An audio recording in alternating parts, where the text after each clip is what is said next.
Asalnya Raja Kayangan dan jadi demikian karena disumpahi oleh Batara Indra. Terlantar di negeri antah berantah dan keduanya sangat dibenci orang. Setiap kali mereka mengemis di pasar dan kampung, mereka dipukuli dan diusir hingga ke hutan.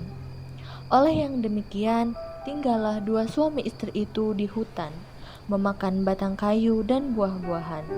Hatta beberapa lamanya, maka istri si miskin itu pun hamillah 3 bulan lamanya. Maka istrinya menangis hendak makan buah mempelam yang ada di dalam taman raja itu. Maka suaminya itu pun terketukkan hatinya tatkala ia di keindraan menjadi raja tiada ia mau beranak. Maka sekarang telah mudorot. Maka baharulah hendak beranak seraya berkata kepada istrinya, Ayo, hai Adinda, Tuan hendak membunuh Kakanda lah rupanya ini. Tiadakah Tuan tahu akan hal yang kita sudah lalu itu? Jangankan hendak meminta barang sesuatu, tampir kepada kampung orang tiada boleh. Setelah didengar oleh istrinya, kata suaminya demikian itu, maka makinlah sangat ia menangis. Maka kata suaminya, Diamlah Tuan, jangan menangis. Berilah Kakanda pergi mencarikan Tuan buah mempelem itu. Jikalau dapat oleh Kakanda, akan buah mempelem itu Kakanda berikan kepada Tuan. maka istrinya itu pun diamlah. Maka suaminya itu pun pergilah ke pasar mencari buah mempelam itu. Setelah sampai di orang berjualan buah mempelam, maka si miskin itu pun berhentilah di sana. Hendak pun dimintanya, takut ia akan dipalu orang. Maka kata orang yang berjualan buah mempelam, Hai miskin, apa kehendakmu? maka sahut si miskin, Jikalau ada belas dan kasihan serta rahim Tuan akan hamba orang miskin, hamba ini minta diberikan yang sudah terbuang itu. Hamba hendak memohonkan buah mempelem Tuan yang sudah busuk itu, barang sebiji saja Tuan. maka terlalu belas hati sekalian orang pasar itu yang mendengar kata si miskin. Seperti hancurlah rasa hatinya. Maka ada yang memberi buah mempelam, ada yang memberikan nasi, ada yang memberikan kain baju, ada yang memberikan buah-buahan.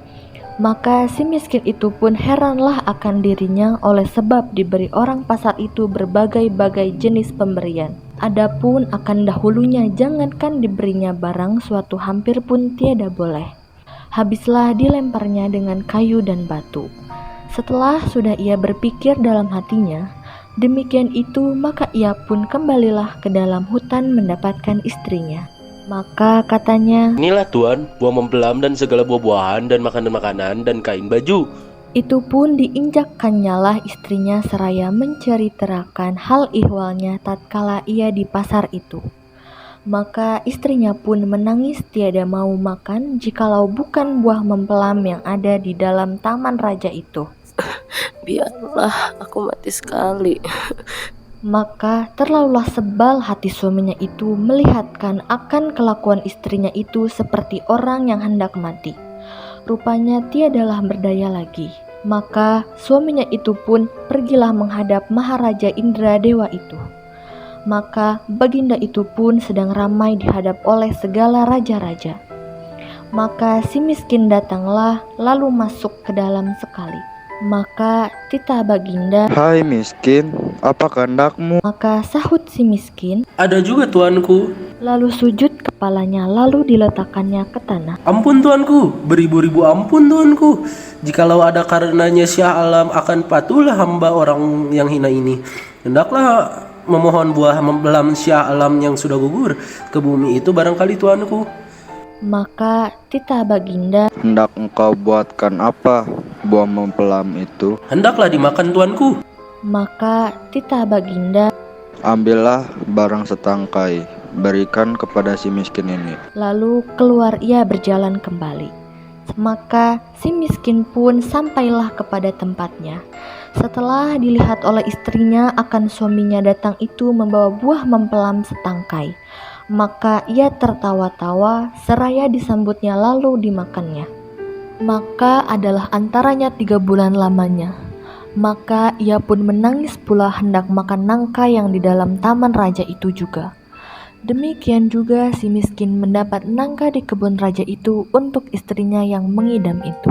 Adapun selama istrinya si miskin hamil, maka banyaklah makan makanan dan kain baju dan beras padi dan segala perkakas-perkakas itu diberi orang kepadanya. Dan pada ketika yang baik dan saat yang sempurna, pada malam 14 hari bulan, maka bulan itu pun sedang terang tumerang. Maka pada ketika itu istri si miskin itu pun beranaklah seorang anak lelaki, terlalu amat baik parasnya dan elok rupanya. Anak itu dinamakan Marakarmah, artinya anak di dalam kesukaran. Hatta maka dengan takdir Allah subhanahu wa ta'ala menganugerahi kepada hambanya, maka si miskin pun menggalilah tanah hendak berbuat tempatnya 3 beranak itu. Maka digalinyalah tanah itu hendak mendirikan tiang teratak itu. Maka tergalilah kepada sebuah telaju yang besar berisi emas terlalu banyak. Maka istrinya pun datanglah melihat akan emas itu, seraya berkata kepada suaminya, Adapun akan emas ini sampai kepada anak cucu kita, sekalipun tiada habis dibuat belanja. Ia menjadi kaya dan menempah barang-barang keperluannya, kendi, lampit, utar-utar, pelana kuda, keris, dan sebagainya. Sekembalinya dari menempah barang-barang itu, dia mandi berlimau menimang anaknya dan berseru, Jikalau sungguh-sungguh anak dewa-dewa hendak menerangkan muka ayahanda ini, jadilah negeri di dalam hutan ini sebuah negeri yang lengkap dengan kota, parit, istananya, serta dengan menteri hubalang. Rakyat menjadi dan segala raja-raja di bawah baginda. Betapa adat segala raja-raja yang besar. Kabul permintaan itu dan si miskin menjadi raja, bertukar nama Maharaja Indra Angkasa dan istrinya bertukar nama Ratna Dewi, dan negeri itu dinamakan Puspasari.